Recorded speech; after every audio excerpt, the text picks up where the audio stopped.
What's going on, everybody? Welcome to the channel. We're going to be checking out Love Bites of the Castaway, the English lyrics this time. Didn't know that they had different types of lyrics for these songs. It's kind of neat that they can change around the lyrics, change them around to different languages, and just kind of makes the song more versatile.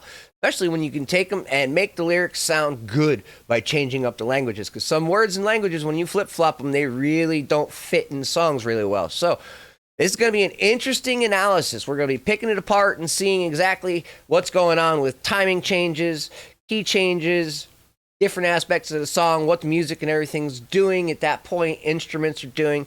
We don't ever analyze the actual words of the song because I've never been one to analyze words. But yeah, we're going to go through the song and see what it's like, see if we like it, see if it falls in line with the rest of the Love Bites songs that we've already checked out, because this band is really cool.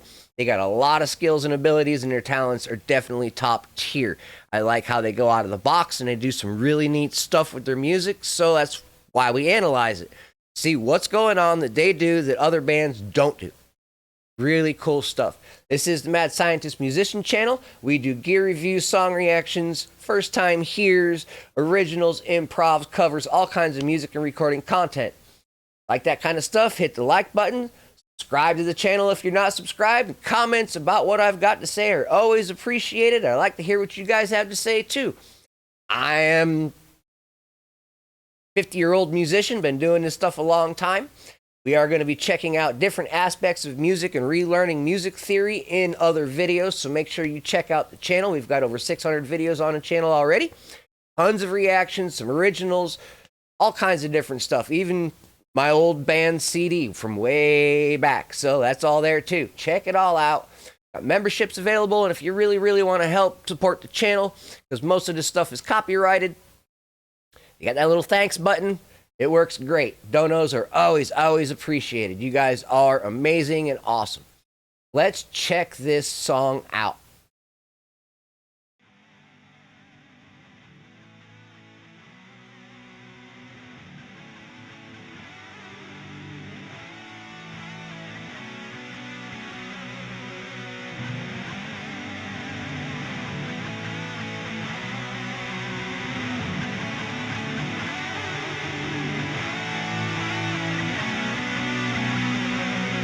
They always get me when they start out really quiet, reaching over, grabbing my volume knob because I don't want to miss anything. These bands, there's so much that I catch while I'm editing the videos. It's like, man, I almost need to make a video over the video of the reaction video so that you can see the new reactions while I'm editing, because, yeah, it's just... First time hears, you miss so much because you're paying attention to different aspects, and there's so much going on in some of these songs that, yeah, you miss a lot, and you got to listen to it a bunch of times because some of these songs are just absolutely amazing.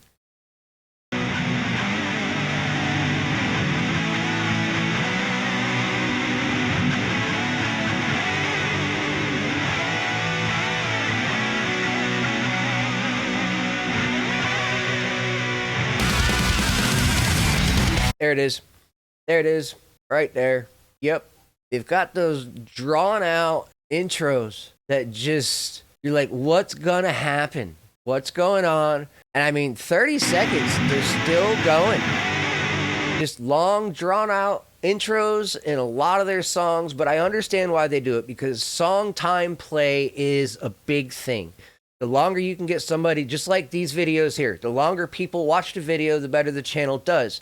So you watch these things all the way to the end, because I may say something in the beginning that makes you mad, but by the end of the video, I've already covered why I was like that, and it may not make you mad. You may understand afterwards. So I do understand people will get mad and click away at the drop of a hat. I'm bad about clicking away from videos too, but if you watch them all the way through, that way you get the creator's mindset, you get what they're talking about, and you get the full message. You don't just get mad and leave before you understand what they're trying to say. I mean, I've been a musician for a long time, but I know my opinions are not going to match a lot of people's.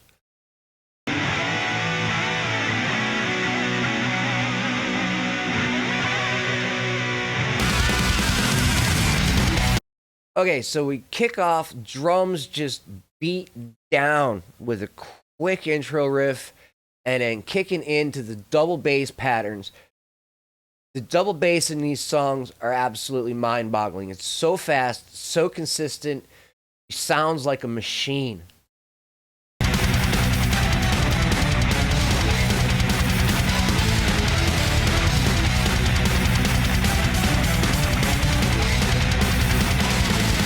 All right, snare hits. Every quarter note snare hits. Double bass is going at like 16th notes. They're very fast. And she's using the cymbals for quick accents on top of everything else. So the cymbals are pretty much her little fancy pants stuff around where she can play while she's keeping a very, very consistent tempo and very consistent beat with the snare and the kick drums. Guitars running all over the place. It's a little bit of a rhythm, but there's scales and combinations in there that are not rhythm guitar oriented. It's more lead oriented, and the bass is just following along. That's the best part about this band. Everybody in this band is so skilled that they leave nobody behind. Each instrument is running its own course and keeping up with the other one.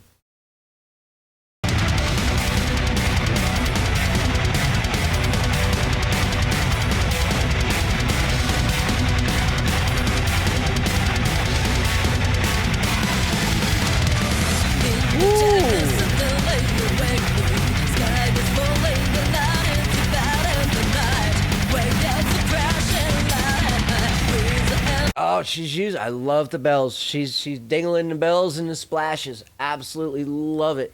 She's got that constant snare hit, and then she'll do like 4 to 6 hits up in the high-ranged cymbals areas, the splashes, bell. Yeah, really, really cool because it's part of the riff. It's not a fancy part of the song. It's actually incorporates it into the riffs and does it continuously.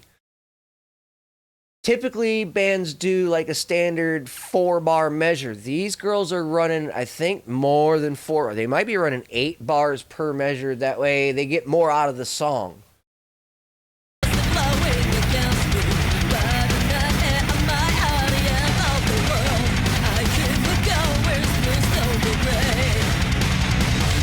There's a change. Ooh, big change. Okay, that was a change. The song changes, the tempo changes, the beat slows down, and the drums announced that it was going to happen. Very cool, very cool. And that's why songs have a structure and a format. There's reasons things happen during a song because it's supposed to. It's following the format, it's following the structure, it's following what human beings are accustomed to hearing. When you start going outside the range of what they're accustomed to hearing, the songs become less popular because they don't resonate with the masses. Drums are running. Still running. Fill. Change. Slow down.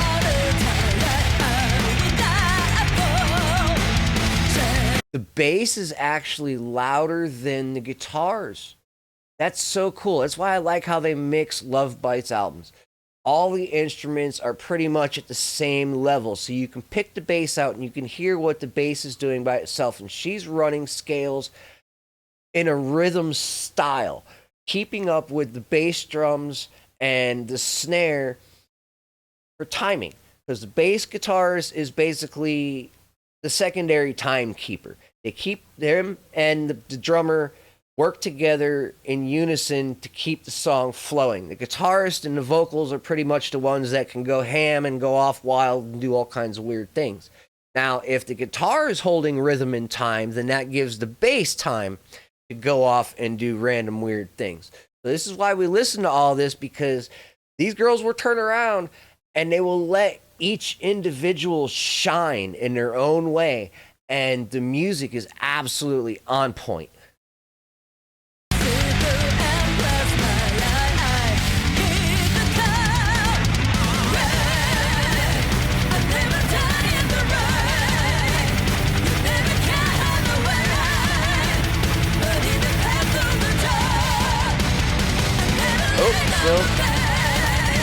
Back to the main riff.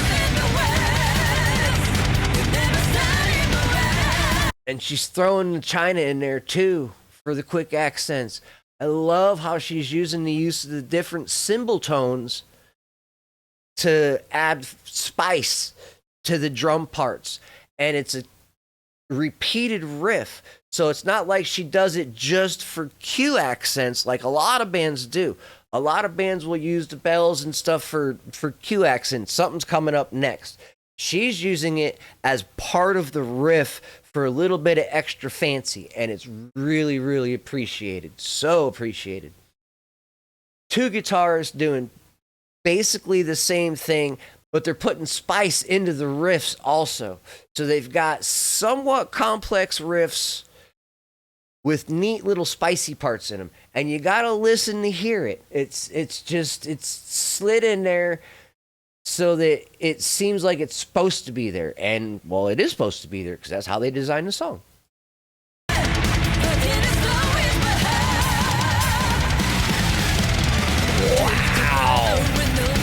That was an insane combination of kicks and toms. Oh, listen to those drums.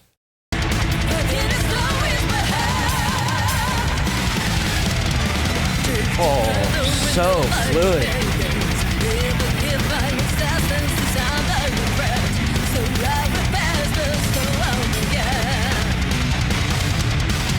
And the vocals, she's keeping the vocals with the song. And being that this is an English version, it's not set at the same style of vocals, but yet her singing makes it sound like the song was always designed to be this way.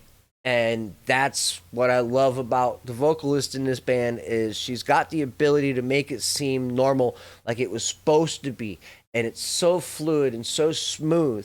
She's got the operatic waves and vibrato in her singing. Sometimes she has smooths, and I don't think she really does a whole lot for harshes, but this is Love Bites. This isn't like a completely heavy metal, new metal, death metal kind of band. They're more thrash-ish.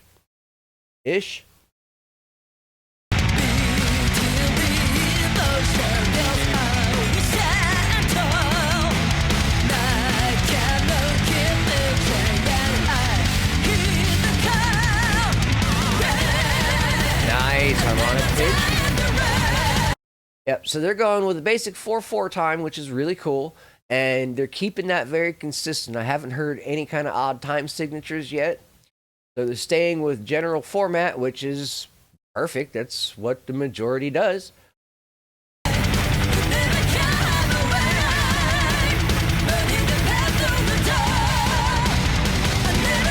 There's not a whole lot of drop tuning in this song either. It's very like drop D or E standard style tuning. It's not really low. It's fast and aggressive.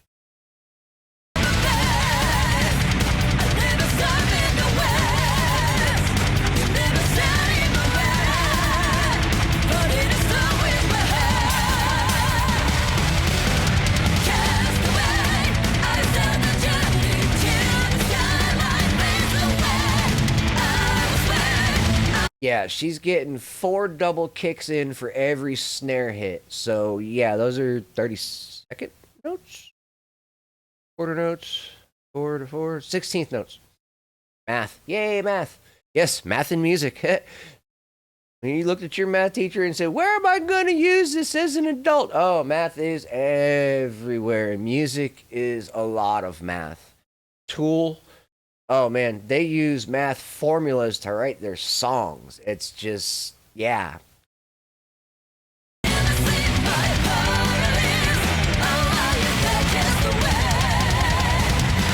that was such a cool drum spot. Oh, and the bass is going to kick in. We're going to try and highlight that drum fill for the next change, and we're going to have a bass solo? Yes, love the bass solos. Let's go.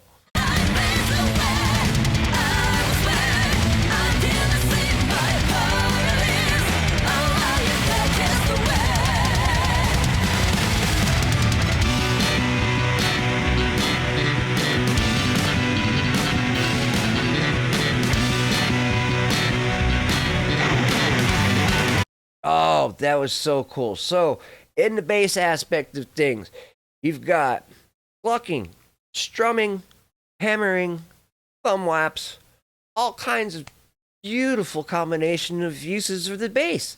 And it sounded so cool. Now we're going to go into some kind of lightning fast guitar solo because she just absolutely shreds.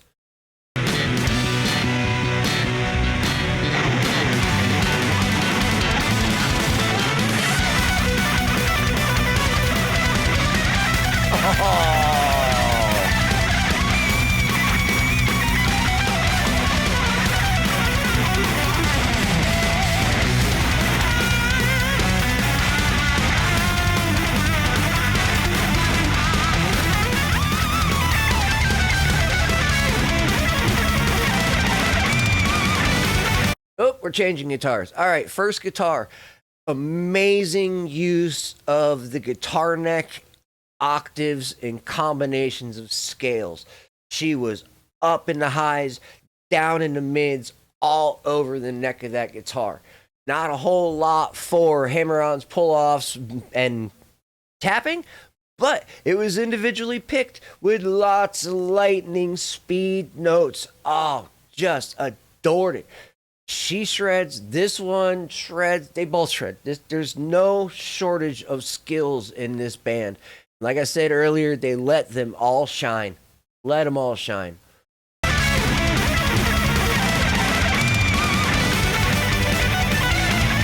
She's doing the tapping.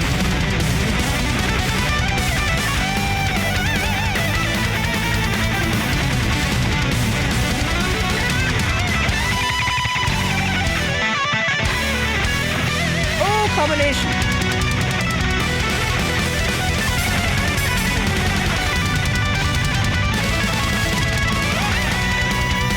All right, when you see the hand up the neck like that, she's actually tapping. She's either using a pick or her finger, and she's tapping on the string on the fret so that it hits that note instead of the open note. It hits that note up on the fret, and you get a higher range for your tapping, hammer-ons, and pull-offs. Very, very well used technique. Eddie Van Halen started that stuff back in the 70s, and many people have turned around and perfected it and used it to their advantage. I can't say most solos, but tons of solos have that technique in them.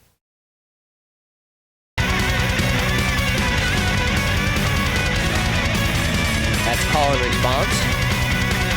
Where one does it and the next one follows, that's called call and response.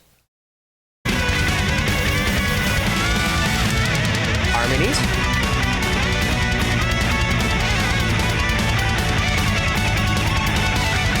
Identical notes. Oh. Now, when that's recorded, they do it all individually in a studio and stuff. And they got headphones on and they can time it all and you can line it all up on a grid once you're editing it. But to play this stuff live, that takes perfect timing. And when you turn around and you write a song and you record the song, you always need to keep in mind that people want to hear this song live. So what you're writing needs to be able to be replicated on a night-to-night basis. Now, granted, the more you do it, the better off you are at it. But still, that kind of stuff, multiple octaves, absolute perfect key picking, perfect timing, everything's flowing perfectly. Every night, live. Yeah, that's amazingness.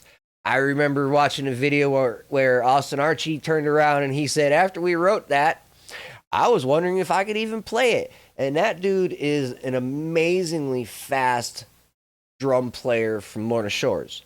When he turns around and writes something, turns around and goes, I don't know if I can play that. Yeah, that's kind of crazy because he's crazy fast. There's a couple of videos of him doing stuff on his channel, me reacting to his drumming.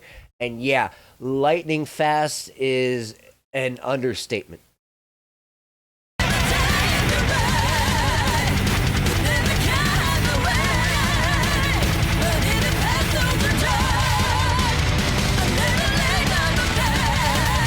Now, if you're listening to vocals right here, this is kind of interesting because there's 2 octaves of singing, I don't see anybody as backup vocals that would be doing the secondary octave.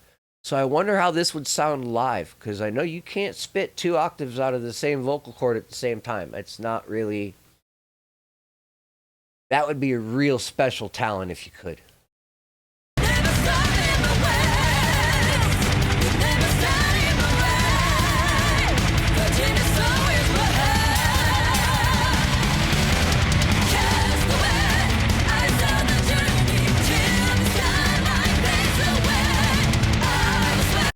Oh, there was a drum change. That little tom roll. Catch it? There was a change. She was going consistent, double bass, just hitting those notes, perfectly timed, just working, snare, double bass, just driving the song. And then she throws that tom fill in there saying, hey, there's going to be a change, and we're going to do something neat.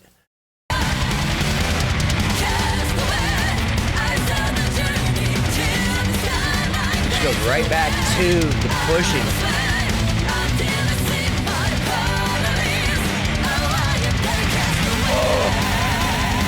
Oh, geez, those fills. The drum fills in this song are so fluid, fast, and perfect. They fit so perfect. And she does it like a double snare hit to say, hey, we got something coming. And as she does a double snare hit, then she'll put the fill in there. So it's like a pre-warning to the warning kind of idea.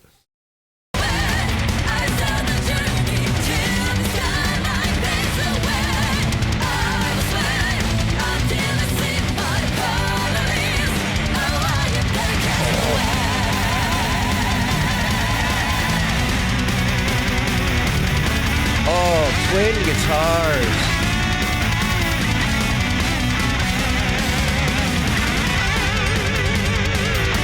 She just, I can't stop mentioning, she just keeps hitting her bell on the ride cymbal. It's that sound, it catches my ear and it just makes me giggle every time. Got one right there.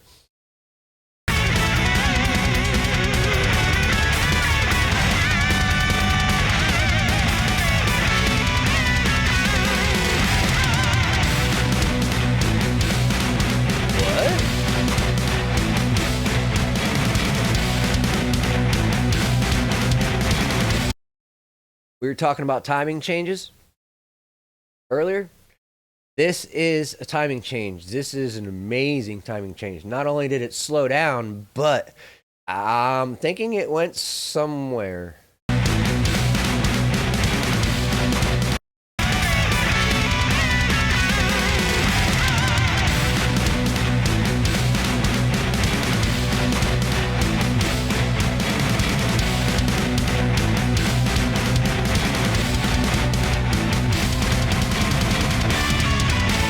No, it's still 4/4 time. It was just weird.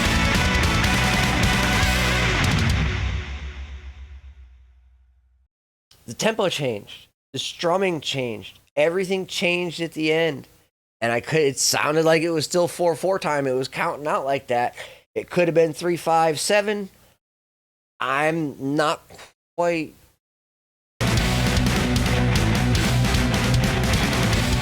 Yeah, see, the kick drum is still doing 1 2 3 4 1 2 3 4.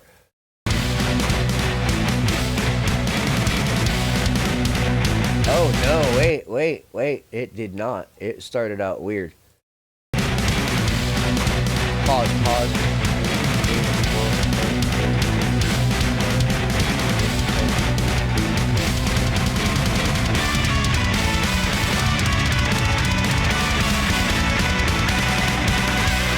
Crazy.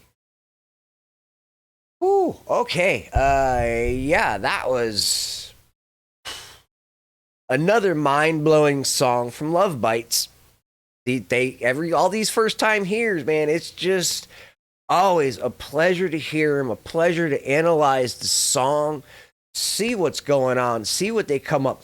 The ending, they changed something in the ending. Listening to it, analyzing, I'm not going to spend a half hour going back and forth with you guys on the hook trying to figure out what the timing was. but it changed. It was either the tempo or the timing that changed. It really slowed down, and the kick drum still held a quarter note, 1, 2, 3, 4 beat. So that's where the pauses and the silence and the stops come in so perfect. Sometimes it's not the notes that you play, but the notes that you don't play that make the biggest impact. Let me know what you guys thought about this song. Let me know what you know about the band of this or of this song. You've made it to the end of the video. Really appreciate you guys. You hung out. Hope you enjoyed it. Throw a 75 down in the comments to show me that you made it to the end. I'll see you guys in the next one. Have a great day.